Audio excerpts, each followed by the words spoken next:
Dear students, welcome to learning concept by Gani sir. आप सभी का हमारे यूट्यूब चैनल पर हार्दिक स्वागत है। आज के इस क्लास में हम लोग डिस्कस करेंगे मस्तिष्क और उसके भाग एवं कार्य के बारे में।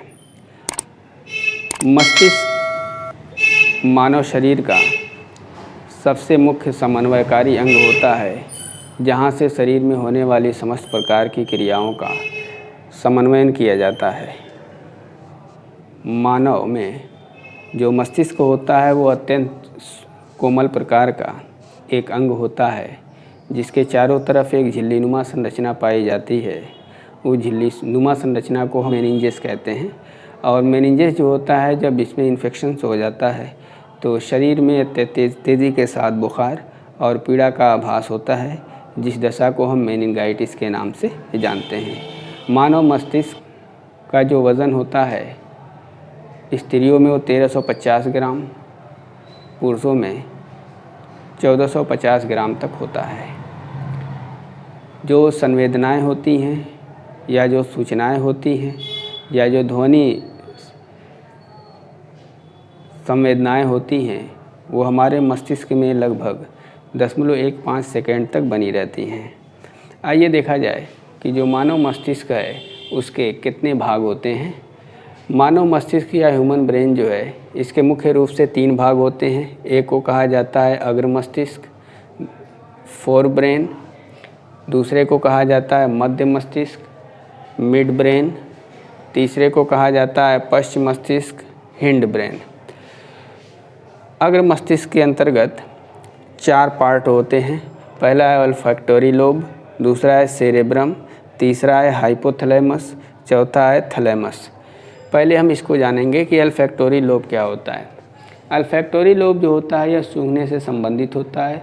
अर्थात हम सूंघ करके जो स्मेल फीलिंग महसूस करते हैं कि कोई चीज़ किस तरह की स्मेल दे रही है, उसका मुख्य जो केंद्र होता है वो हमारे ब्रेन के ओल्फैक्टरी लोब के रूप में होता है।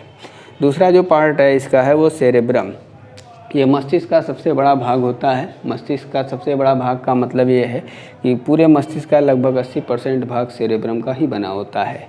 अब जो सेरेब्रम होता है, इसका मुख्य काम क्या होता है? स्मरण केंद्र होता है।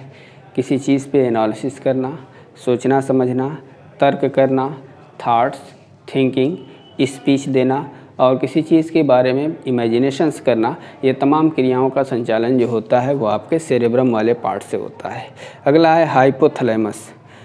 हाइपोथैलेमस जो होता है, सामान्य रूप से यह सुख दुख, प्रेम नफरत, शरीर के तापमान और जो ब्लड प्रेशर होता है उसको नियमित करने के लिए ज़िम्मेदार होता है।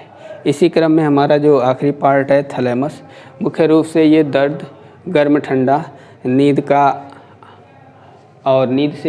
आना और नींद से जागना, ये तमाम क्रियाओं का जो कंट्रोलिंग होती है वो आपके थैलेमस वाले पार्ट से होती है। तो इस तरह से अग्र मस्तिष्क में हम लोगों ने 4 पार्ट और इसका संक्षिप्त में जो काम है उसके बारे में अध्ययन किया। दूसरा पार्ट है मध्य मस्तिष्क, मिड ब्रेन, जिसमें कार्पोरा, क्वाड्रिजेमिना और सेरेब्रल पेडंकल आते हैं। मध्य मस्तिष्क के ये दोनों पार्ट्स जो होते हैं, ये सुनने और देखने से संबंधित जो क्रियाएं होती हैं, अर्थात कान और आँख से संबंधित जो देखने और सुनने की क्रियाएं होती हैं, उनके ऊपर ये अपना नियंत्रण रखते हैं। मस्तिष्क का जो तीसरा भाग है, जिसका नाम है पश्च मस्तिष्क, अंग्रेजी में कहते हैं हिंड ब्रेन। मुख्य रूप से इसमें 2 भाग होते हैं। एक का नाम है सेरेबेलम, दूसरे का नाम है मेडुला ओब्लांगेटा।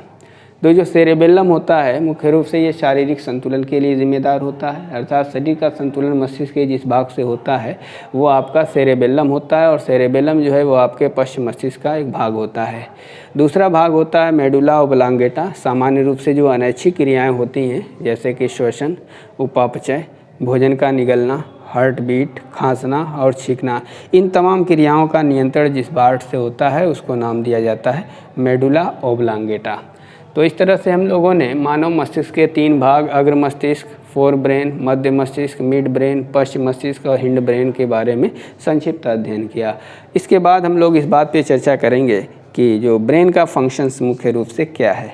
सामान्य रूप से जो फंक्शंस है उसका विवरण कुछ इस तरह से: सोचना है, समझना है, निर्णय लेना है, तर्क करना है, समस्या का समाधान करना है, शरीर का संतुलन करना, हृदय गति का नियंत्रण करना, सूचनाओं को स्टोर करना और शरीर के टेम्परेचर्स को मेंटेन करना, ये मुख्य कार्य होते हैं। तो आज के इस वीडियो में हम लोगों ने मानव मस्तिष्क की परिभाषा, मानव मस्तिष्क के भाग, उसके अंतर्गत आने वाली संरचनाएं और उनके अलग अलग कार्य और आदि तथ्यों के बारे में अध्ययन किया। हमें आशा है कि आज की ये वीडियो आपको अच्छी से समझ में आई होगी। वीडियो अच्छी लगे लाइक, शेयर और सब्सक्राइब करना ना भूलें। मिलेंगे फिर नेक्स्ट वीडियो में, तब तक के लिए बाय।